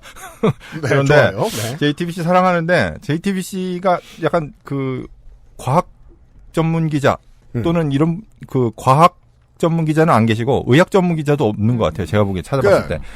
오늘은 또 방송 얘기도 많이 하고 그러니까 이게 미디어 매체들을 위한 변명을 좀 하자면 MBC 뉴스나 KBS 뉴스들 보고 있으면 여기 왜 요새 이렇게 부족해 이러면서 실망했다 그러시는 분들 많잖아요. 인력이 너무 많이 갈렸잖아요. 그리고 보도국으로 들어가는 돈이 줄었어요. 네. 돈은 노하우도 있고 경력도 있고 그렇습니다만은 내부 구성원의 자긍심하고도 직접적인 관련이 있거든요. 오히려 이런 게 인과관계죠. 종편들로 말할 것 같으면은 자금 사정이 좋아진 지 얼마 안 됐죠. 부서들이 활발해진 지 얼마 안 됐단 얘기예요. 찾아봤는데 과학 및 기상 전문 기자가 한 분 계세요. 네. 이분이 기상학 박사시더라고요. 아이고. 그래서 이제 과학과 기상이나 이제 특히 날씨, 태풍 이런 거 관련돼서 이건 과학 전문 기자분이 쓰신 게 아닙니다. 그분이 쓰신 게 아니고요. 제가 JTBC를 특별히 말씀드리는 거는 사실 JTBC가 과학 쪽에 좀 약하다는 얘기들이 있어요. 그거 사실 예전에 에볼라 터졌을 때 에볼라 바이러스 백신을 국내에서 개발했다는 뉴스가 거의 탑으로 나온 적이 있는데 그거 사실 그거 벌써 한국에서 그 에볼라 터진 지 얼마 됐다고 그 백신을 만듭니까? 근데 그거 사실 낚인 거거든요. 그리고 단독으로 살충제 달걀 사건 크게 터졌을 때 살충제 달걀에서 DDT 나왔다고 그건 제가 좀 많이 다뤘죠. 네, 막 했는데 사실 DDT는 우리나라에서 금지된 지가 엄청나게 오래됐어요. 그래서 만들지도 않아요, 요즘에는. 1979년에 금지. 네. 근데 DDT는 지금 레트린 기술만 남아 있죠. 그러니까 네, 그렇죠. 그러니까 사람들이 이제 이 분석 기술이 발달한 거예요. 그래서 그게 아주 미량이 발견된 건데 그런 것들을 20년 전, 30년 전에 흙에서. 네, 그러니까 저는 JTBC가 사실은 제가 JTBC 뉴스를 보면서 느끼는 건 우리가 사실 JTBC가 마음에 들었던 거는 팽목항에 가가지고 계속 리포팅할 때 와 근성 있게 하는구나라고 봤잖아요. 네. 근데 안전에 대해서 굉장히 중요시하는 것 같아요. 데스크 하시는 분들의 성향인지 몰라도 안전에 대해서 되게 중요시하시는 거는 충분히 이해가 되는데 사회부에서는 실력이 나오는데 그래서 그렇죠. 근데 이제 약간 과학적인 부분이나 이런 거에서는 조금 더 중요하게 다루어지고 좀 더 이렇게 진실이라고 하긴 좀 그렇고 하여튼 과학적인 내용에 대해서 조금 더 이해가 필요하지 않을까라는 그런 생각을 조금 하게 됩니다. 우리나라 언론이 그 과학 쪽에서 몇 번 대였잖아요. 크게. 그렇죠. 네. 우리가 그래서 뭐 성체 줄기세포, 뭐 배아복제 줄기세포 다 외운 적 있었죠. 우리가 이게 뭐 이번 주에 계속 까기만 할 테니까 언론사들을 좀 쉴드를 쳐주자면 시스템상 왜 그런 오류가 나는지를 좀 알아보면은 좀 우리가 심리적인 데미지가 덜하잖아요. 이쪽 인력에 투자할 돈도 부서도 전통도 문화도 없어요. 우리 한국의 언론사들이. 윗선도 그걸 못 배우고 늙어온 사람들이에요. 그래서 사회부나 정치부를 되게 잘 키울 수 있는 역량이 있는 회사도 이런 것들에 대해서는 허접하게 그지없을 가능성이 매우 높습니다. 제가 스포츠 언론 다룰 때도 얘기했는데 한국은 어떤 부분에서는 되게 좀 부족한 편이고 어떤 부분은 되게 발전해 있고 그게 좀 기형적이죠. 예, 기형적인 파트를 다루고 있어요. 오늘 1시간 내내. 그래도 지금까지 세 개의 기사 중에는 이 기사가 과학적인 내용을 제일 많이 다루고 있습니다. 보시죠. 앵커. 올리브유가 노화 방지나 건강에 좋다는 말 많이들 하죠. 올레산이라는 불포화 지방산이 많이 들어있기 때문인데요. 실제로 오래 살 수 있도록 돕는 원리가 입증됐습니다. 조민진 기자입니다. 네, 오래 살 수 있는 원리가 아니고 오래 살 수 있도록 돕는 원리가 입증이 됐습니다. 이거는 면역감인 반응 개선에 도움을 줄 수도 있는 알렉스와 같은. 그렇습니다. 바로 그거야. 예. 얘네들도 다 구청에서 찔러본 거지 한번. 여기 말이 이렇게 복잡해지면은 이건 뭔가 석연치 않은 겁니다, 사실. 보통 한국의 법정은 70% 이하라고 합니다. 제가 알아요. 네. 기자. 땅속이나 낙엽더미 같은 곳에서 박테리아를 먹고 사는 예쁜 꼬마 선충입니다. 수명이 최대 3주에 불과해 장수 연구에 자주 이용됩니다. 25도가량의 고온보다 15도 정도의 낮은 온도에서 수명이 2배 이상 길어지는 특성이 있습니다. 예, 예쁜 꼬마 선충. 이 생물학에서 이제 사람들이 많이 쓰는 소위 모델 생물이라는 게 있습니다. 네. 그래서 예쁜 꼬마 선충이 실제로 저는 뭐 그렇게 예쁘다고 생각하지 않는데, 얘의 학명이 그 C 엘레강스예요. 이름이 엘레강스예요. 이름이 엘레강스라 가지고 사람들이 이제 처음 본 사람들은 예뻤나 보죠. 뭐 현미경으로 봐가지고. 번영하다 보니까 그냥 사진을 보면은 안 예쁜데요. 꼬물꼬물. 움직이는 거를 보고 있으면은 묘하게 중독성이 있어가지고 계속 보게 돼요. 그러다 보면 예뻐져요. 그렇습니다. 근데 이런 모델 생물들이 많이 있고 사실 실제로 이걸 이제 연구하시는 분들이 많이 있어요. 이게 세포가 한 1000개밖에 안 돼요. 그래서 우리 사람은 뭐 저기 2족에다 10족에다 막 이러는데 그래서 연구하기가 좀 편하고 수명이 짧기 때문에 사실 쥐만 해도 거의 한 2년 이렇게 생애 주기를 다 다뤄서 연구를 하려면 굉장히 힘들거든요. 근데 얘는 뭐 3주 정도밖에 안 되기 때문에 연구를 많이 합니다. 초파리도 연구 많이 하나 봐요. 그렇죠. 초파리도 또 이 염색체가 적고 그래서 뭐 이런 것들 많이 합니다. 근데 사실은 선충은 사람이랑 너무 많이 다릅니다. 압니다. 일단 우린 예쁜 꼬마가 아니야. 그렇죠. 그리고 실제로 사람은 선충이에요? 사람은 저온이 되면은 오래 살까요? 제가 이걸 궁금해서 찾아봤어요. 이런 자료가 있나 찾아봤더니 유엔에서 나온 자료를 보니까 평균 기온이 섭씨 20도 되는 곳에서 생활하는 사람들의 평균 수명이 한 59년 정도인데. 네. 근데 평균 기온이 10도가 되면은 수명이 한 55세 정도로 떨어지고 59세에서 55세로 떨어지고 평균 기온이 0도일 때는 51년밖에 안 된다. 그러니까 사람은 기온이 떨어지면 오래 살지 않습니다. 근데 사람은 기온이 떨어지면 보일러를 켜죠. 네. 아니 그리고 보일러에 기름 없어서 며칠 이렇게 춥게 지내보면 사람이 진짜 이렇게 기름 훔쳐오고 싶을 정도로. 그리고 45도가 되면 셀카를 찍습니다. 그 셀카는 적외선 카메라로 찍어야겠네요. 보시죠. 한국과학기술원 이승재 교수팀은 선충이 낮은 온도에서 오래 사는 이유가 지방대사를 조절하는 단백질인 메디에이터 15 때문임을 발견했습니다.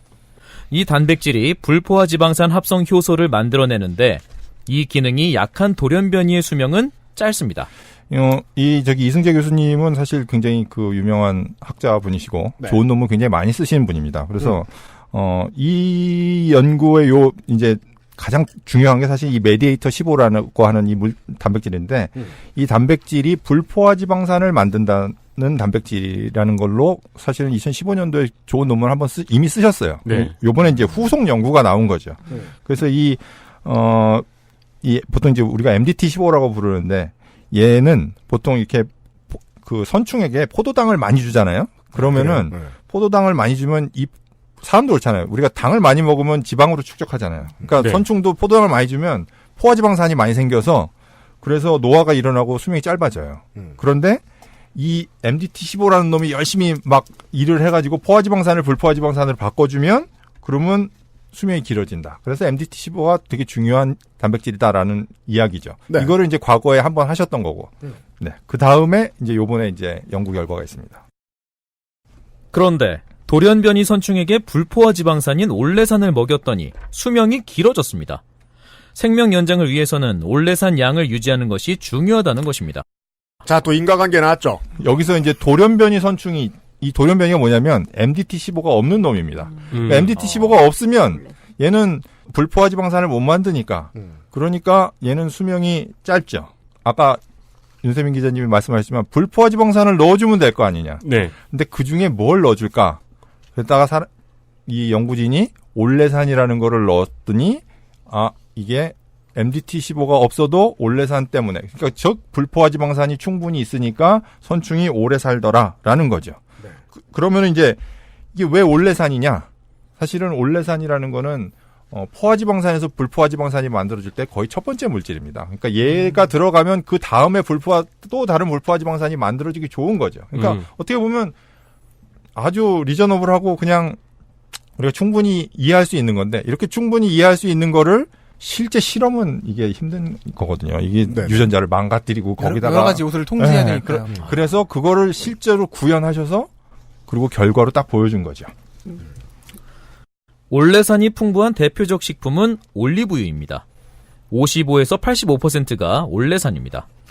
그 올레산이라는 이름도 올리브유에서 나오지 않았나요? 그렇습니다. 올리브유에 올레산이 많아서 방금 덕진님께서 말씀하신 그 이름 때문에 나온 거죠. 그래서 올리브유에서 찾은 거의 한 70%가 넘어야지. 네. 이제 나는 보통. 다들 뭘 계속 열심히 찾아보려 찾는데 올레 산악회가 찾아줘. 그래요. 올레. 잘못 친 거야. 어이를 제주 올레 산악회. 어디 가서 수건을 쓰는데, 수건이 왜, 산악회 수건 있잖아요. 파란색 정자로 써있는 거, 그리고 밑에 이제 이름도 써있고, 그 파란색 정자로, 열로 산악회라고 써있는 수건 발견했어요. 위험한 분들이네요. 산에서 뭘 하시려고. 조심해야겠네요. 네. 이승재, 카이스트 생명과학과 교수. 불포화 지방은 온도가 낮아져도 굳지 않고 계속 기름 상태로 있지 않습니까? 그래서 올리브유가 수명 연장이 필요하다는 걸 저희가 보여준 것이거든요. 근데 여기서부터 갑자기 올리브유 얘기가 납니다. 저는 제가 이제 이것도 논문이 사실은 기사 중에 나와 있지 않아요. 어디에 이분이 이걸 보고했다는 게. 그래서 찾아보니까 사실은 논문에는 올리브유라는 단어가 없어요. 근데 갑자기 여기서 왜 올레산을 사람들에게 설명을 하려니까 제가 이제 그 기자님의 마음으로 이제 빙의해가지고 보면 사람들에게 이 올레산을 줬더니 선충이 오래 살아요. 그리고 우리가 이걸 되게 좋은 데다 논문을 냈어요. 그러면은 기자분이 자 올레산을 했더니 선충이 오래 산다 이러고 기사를 내기는 참 힘들잖아요. 아무도 관심이 없으니까요. 데스크가 그렇죠. 안 받아. 일단 시청자 중에 선충이 없고요. 예쁘고만 선충이. 그러니까 저는 이 기자님을 블레임하는 게 아닙니다. 저는 그래서 그러면 이제 이해합니다. 올레산을 설명해야 되는데 그러면 올레산은 올리브유에 많다. 그러니까 이제 저는 이 교수님이 굳이 이런 이야기가 본인의 연구랑 그렇게 크게 관련이 있는 것 같지 않은데 하신 이유가 사람들에게 쉽게 잘 설명을 해주시려고 열심히 노력을 하셔서. 그리고 또 기자는 여러 번 되물어 쓸 수 있고요. 그 단어를 얻어내기 위해서. 제가 사실은 모 방송에서 저를 인터뷰한 적이 있는데 30분 동안 인터뷰했는데 5초 나간 적이 있어요. 한 문장 나가죠. 그죠? 5초 나갔는데 그분이 막 끝나고 가시면서 참 안 넘어오시네요. 이러더라고요. 그러니까 이걸 먹으면은 좋다는 얘기를 하고 듣고 싶은데 저는 맨날 이거를 먹으면 이런 거는 좋을 수 있지만 이런 건 문제가 있을 수도 있고 뭐 이렇게 맨날 얘기하니까 그렇죠. 맞아요. 그건 복잡한 문제입니다. 그렇죠. 편집할 때 보면은 이한승 교수님이 계속 도망가요. 저 말만 하면 되는데 저도 편집할 때 그거 느껴요. 그게 무슨 소리냐? 만약에 똑같은 상황에서 올레산 연구 논문을 이한승 교수가 썼어. 그래서 기자가 갔어. 근데 올리브유라는 단어 안 말해. 말하는 순간 이제 풀장으로 제껴지는 거예요, 의자가. 그쵸. 그래서 사실은 이 문장이 나오면서부터 갑자기 이 제목이 이제 기사가 이제 올리브유가 몸에 좋고 그렇군요. 오래 산다라고 가게 되는 거죠. 사실 뭐 여기 뭐 그 저기 불포화 지방산이 많으면은 뭐 저온에서 액체다. 근데 여러분 저기 식용유는 다 불포화 지방산이 많아요. 왜냐면 식용유는 다 상온에서 액체잖아요. 그렇죠. 네, 그리고 식용유는 다 불포화 지방산이 많습니다. 제가 여러분한테 표 드렸지만 거기 그림에 보시면은 그 불포화 지방산들이 다 있어요. 어디나 다. 그러니까 불포화 지방산이 없으면은 우리는 그렇죠. 돼지 기름 같은 그렇죠. 거를 봐야 되는 맞습니다. 거잖아요. 네, 그러니까 제가 보기엔 이게 사실 별로 필요하지 않은 내용인데 사람들에게 쉽고 사람들이 좀 흥미를 갖게 하기 위해서 설명하시다가 이제 이런 이야기들이 그죠. 나온 것 같다는 거죠. 저도 교수님이 주신 표를 보니까 카놀라유나 돼지 기름을 줘도 선충은 더 삽니다. 아니 사실은 네. 올리브유를 진짜 테스트하고 싶었으면은 올리브유를 줬겠죠. 올레산을 주지 않고. 그렇죠. 왜냐면 올리브유에 있는 거는요. 올레산이 들어있다지만 사실 이게 이제 복잡해지면 트리아실 글리세롤이라고 해서 중성지방이라고 해서 글리세롤에 지방산이 3개씩 붙어 있거든요. 네.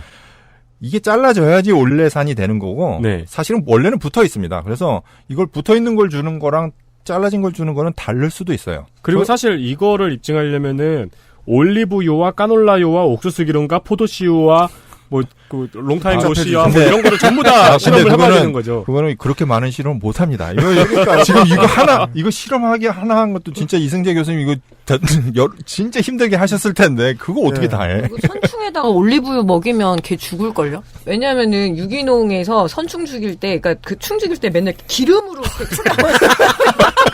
자다모일이라고 유기농법 너무 중요해요. 이승재 교수님이 일부러 올레산을 쓰신 이유가 있군요. 기름 주면 죽는다. 그리고 사실 올레산을 쓰신 이유는 그 전에 다른 팀이 이제 네이처에다 논문을 냈을 때 거기 올레산이 중요한 거라고 그 레퍼런스가 달려 있어요 논문에는. 네. 마지막 문장 보시죠.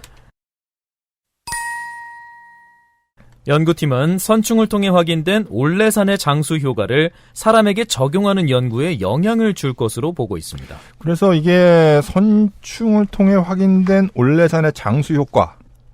이게 이 선충에게 올레산을 먹이면 장수한다. 사실 그게 아니에요. 그죠. 왜냐면 그 MDT15라는 게 망가진 녀석은 불포화 지방산을 못 만드니까 그 망가진 녀석에게 줬을 때 장수한다는 거지. 안 그래도 얼마 못 살 개체한테. 망가지지 않은 녀석에게는 똑같습니다. 아, 그렇군요. 네, 그러니까 그래서 장수는 아니네. 네. 거기 제가 논문 피규어 하나 드렸는데 거기 보시면은 실제로 그 정상쥐에는 올레산을 주거나 말거나 수명이 같아요. 근데 이 MDT15 유전자가 망가진 쥐한테는 올레산을 먹인 쥐의 수명이 안 먹인 쥐보다 조금 늘었을 뿐이지 실제로 그렇다고 100% 그 전에 쥐만큼 늘어나지도 않습니다. 아, 그러니까 올레산을 먹는다고 120살까지 사는 게 아니고 네.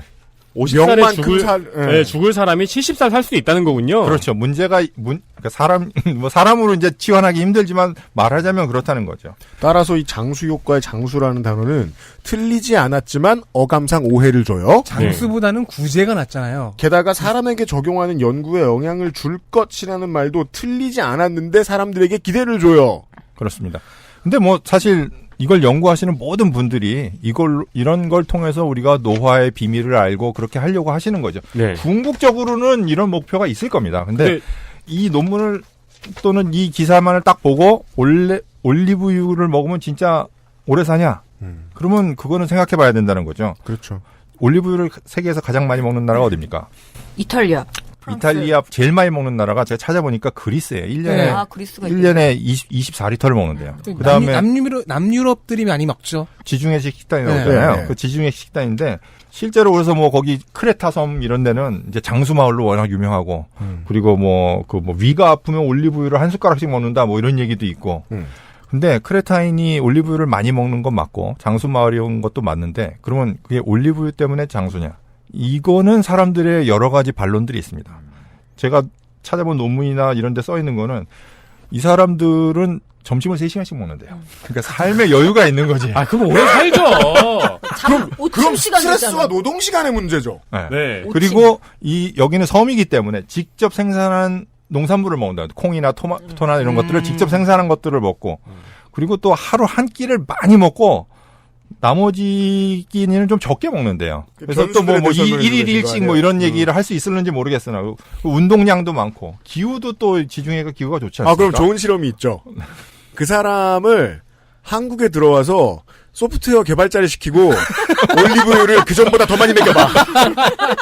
일찍 죽을 거 아니야. 네. 아마 예상컨대. 한동안 뭐 지중해 식사 뭐 이렇게 해서. 그러니까 이게 지중해식 식단, 오키나와 식단, 오키나와도 또 오키나와 돼지고기가 몸에 좋다, 오키나와 뭐 두부가 몸에 좋다, 다양하게 있는데 요즘 오키나와 그렇게 오래 안 삽니다. 네. 거기 오키나와 흑당은 없었습니까? 그거는 아직 제가 못 봤어요. 그런데 사실 그리스의 비만율이 지중해 연안 국가들 중에 1위입니다. 그리스 사람들 사실 비만율이 제일 높고요. 기대 수명이 우리나라보다 짧아요. 우리나라가 82.02세. 그리스는 81.04세. 그러니까 거의 1년 우리나라가 더 오래 삽니다. 그러니까 이렇게 하나를 가지고 한 가지 요인을 가지고 단정적으로 말하기 힘들다. 아니 제가 이 기사가 그렇게 말하고 있다라기보다는 우리가 그걸 그렇게 받아들이지 않았으면 좋겠다라는 말씀을 드리는 거고요. 네네네. 그리고 또 어떤 분들은 제가 그래서 이제 이거에 대해서 약간 페이스북에 뭐 이렇게 썼더니 이거는 저기 추석을 앞두고 카놀라유가 아니라 올리브유를 팔아먹기 위한 뭐 아닐까 뭐 이런 소리 음모론을 막 제기하시는 분이 계신데 뭐 거기까지는 솔직히 생각하지 않습니다, 저는. 않지만. 요새는 코코넛유예요. 홈쇼핑에서 보면. 근데 그런가요? 코코넛유는 또 굳어요. 근데 또 왜 굳어도 괜찮다고 또 설명을 해주거든요. 네. 그래서 기름에 되게 유행이 있어요. 맞습니다. 근데 이 마지막 문장은 되게 의미가 없어요. 연구팀은 선충을 통해 확인된 올레산의 장수 효과까지 본 다음에 사람에게 적용하는 연구에 영향을 주잖아요. 네. 그러니까 사람에게 적용되는지를 모르고 적용되는 연구가 진행되는 것도 아니고. 그러니까 문장이 복잡해지면. 그러니까 저는 그래서 이게 석연치 않은 거예요. 저는 이게 그래서 잘 쓴 문장이라고 봐요. 그러니까 잘 쓴 문장이라고 봐요. 그러니까 단정적으로 본인도 기자분도 아신 거죠, 사실. 왜요? 이 문장을 통해서 만약에 뭐 이승재 교수님이나 혹은 뭐 다른 뭐 이 분야를 연구하시는 분들이 다른 답변을 내줄 수 있을 거 아니에요. 예를 들면 이렇게 생각하는 거죠. 일단 지금 사수들은 죽은 다음쯤 이렇게 얘기할 수도 있을 거 아니에요. 네. 예, 그런 과학적인 태도에 별로 어긋나지 않아요. 이렇게 우중충하게 써놓으니까. 근데 이건 무슨 말 하는지, 사람한테 적용하는 연구진의 야근에 영향을 주는 건지. 맞아요. 맞는 상상이에요. 네, 사람한테 적용하는 연구진의 비만율에 영향을 주는 건지. 그래서 저는 이렇게 얘기하는 게 맞다고 보는 거예요. 어떻게 해석해도 되게 그냥. 그래서 이제 지금까지 했던 얘기를 정리를 좀 하고 싶은데 사실은 이런 좋은 연구 결과들을 소개할 때는 저는 그 연구 결과하고 그 의의가 있잖아요. 네. 그 논문에. 거기에 조금 더 충실했으면 좋겠다. 그러니까 이게 지금 연구의 의의에서 벗어나가지고 갑자기 올리브유를 모든 사람들이 다 올리브유 막 이렇게 생각하기에 만드는 거는 조금 그 데스크에서 생각을 해야 되지 않을까라는 거 하고. 네, 이렇게 들으니까 더더욱이 데스크의 고충을 더 많이 이해하게 됩니다. 네. 그리고 이런 분야를 그러니까 과학적인 연구의 결과를 대중들에게 알기 쉽게 전달하는 걸 보통 과학 코디네이팅이라고도 부르잖아요. 그렇죠. 네. 이것도 별도의 분야일 정도로 굉장히 어려운 건데 맞아요. 한국에는 이쪽 인재들이 많지가 않죠. 오늘 이 시간을 통해서 더 많이 배우게 된 게 저널리즘에 대한 이해가 깊어야 되거든요. 네. 이 이과생들이 사실은 네. 우리가 저널에 내잖아요, 논문을. 네. 이게 사실 진짜 저널입니다. 우리 저널리즘은 맨날 뭐 신문 방송만 생각하는데 사실 과학 논문도 이게 저널이거든요. 여기 굉장히 신중한 용어를 써서 단편적인 얘기들이 쌓여가지고 이론이 되고 이러는 거거든요. 사실은 우리 신문 방송도 사람들 너무 흥미를. 그래서 제가 두 번째로 얘기하고 싶은 게 그거예요. 대중에게 쉽게 설명하겠다고 너무 오해가 갈 수 있는 표현이나 이런 것들, 특히 음식에 관련돼서는 그런 게 너무 많아요. 왜냐하면 사람들이 모두가 관심이 있으니까. 근데 그거는 굉장히 주의가 필요하다라는 거고. 네. 이 기사에서도 사실은 그래서 이분이 어디에다 논문을 냈으면 이게 플러스 바이올로지라고 굉장히 좋은 데다 내셨는데. 네.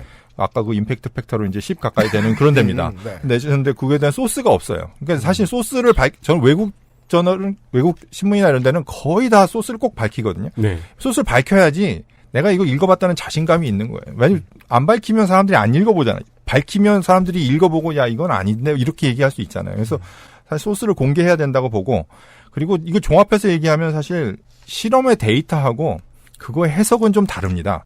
그러니까 데이터가 얘기하는 거하고 데이터를 통해서 해석하고 추론하는 거는 아까 말씀드렸지만 예를 들어서 뭐 뭘 먹으면 어떻다. 뭐 이게 연관관계가 있는데 그 원인을 추론하는 건 사실 복잡해지는 문제거든요. 진짜로. 네. 그래서 기자분들은 좀 이렇게 데이터는 정확하게 그리고 해석은 좀 신중하게 보도를 해주셨으면 좋겠다라는 얘기를 끝으로 드리고 싶습니다. 네. 그리고 이런 선충이라든지 초파리든지 이런 연구가 사실 우리의 장수랑 그래서 별 상관없다는 얘기냐? 그렇지 않습니다. 이런 연구들을 하다 보면 얻어 걸리고 우리가 모르는 걸 알게 되고 그런 걸 통해서 우리가 사실은 과학적인 지식을 발견하는 것들이 굉장히 많습니다. 그래서 이제 이공계에서 이런 연구하시는 분들 많이 응원해 주세요. 연구비도 좀 많이 주시고요. 그래야 연구에 영향을 줄 것으로 보입니다. 네. 연구비 많이 줘야 돼요. 시간과 예산을 조금 더 주신다면. 뇌식일 잘한 게. 돈 안 되는 연구한다고 자꾸 그러지 말고. 그냥 저작거리에 나와 있는 서울역에서 틀어주는 저널리즘, 미디어 저널리즘은 자격 없는 사람들이 인과관계를 생각해내고 해석한 것들 투성이잖아요. 시사 관련된 거 보면 특히 그렇잖아요. 네. 근데 그 시장에 공학이 들어오려고 그러니까 너무 이상한 거예요. 그래서 이제 뭐 들으시는 분들은 뭐 시사 프로그램 많이 들으시는 분들이니까 생각하시게 되겠죠. 아니, 이 결론 정도도 못 내면 어떡해. 근데 저는 오히려 양승 교수님이 이야기해 주시는 태도 쪽으로 좀 더 가는 게 어떨까 싶거든요. 예. 해석 좀 덜 하면 안 되나? 참 힘들 거예요. 왜냐면 사람들이 큰 관심을 그렇게 되면 이제 잘 안 가지게 될, 사실은 이게 제목이 약간 이렇게 선정적이고 이러니까 제가 클릭해서 본 거 아니겠습니까? 그죠. 이게 그러니까 그게 참 그 문제예요. 언론 환경이 이해합니다. 기후협정 같은 거라고 생각해요. 아니, 다들 바빠 죽겠는데 누가 덜 플라스틱을 덜 버릴지를 지금 경쟁할 수 있나? 하려고 하니까 너무 불편하고 플라스틱 덜 쓰는 집부터 망하고 막 그렇게 될까봐. 예. 그래서 제일 중요한 게 교수님께서 말씀하신 출처표기네요. 왜냐면 그래야 보고 있는 교수님이라든가 다른 과학자들이 그렇죠. 쉽게 검증을 한 다음에 알려주고 비판할 수 있잖아요. 그리고 또 그거에 흥미를 더 가질 수도 있고요. 이런 것 연구들이 더 필요하겠구나 이렇게 생각해 볼 수도 있는데 한국은 이제 그런 문화가 아직까지는 신문이나 이런 데서 사실 비중 있게 다루지 않아요. 비중 있게 다루지 않으니까 짧은 지면에 그냥 간단하게 연구 소개하는 거 정도로만 나오지 아주 심층적으로 다루기가 사실 쉽지 않습니다. 사실 논문 출처 표기 정도만 돼도 상당 부분 고쳐질 수 있는 부분이네요. 언론 관련된 무슨 협약이 있었으면 좋겠네. 예. 목요일 순서였습니다. 내일 이 시간에 읽을 거 엄청 많습니다. 네. 예, 내일 뵙죠. XSFM입니다. I, D, W, K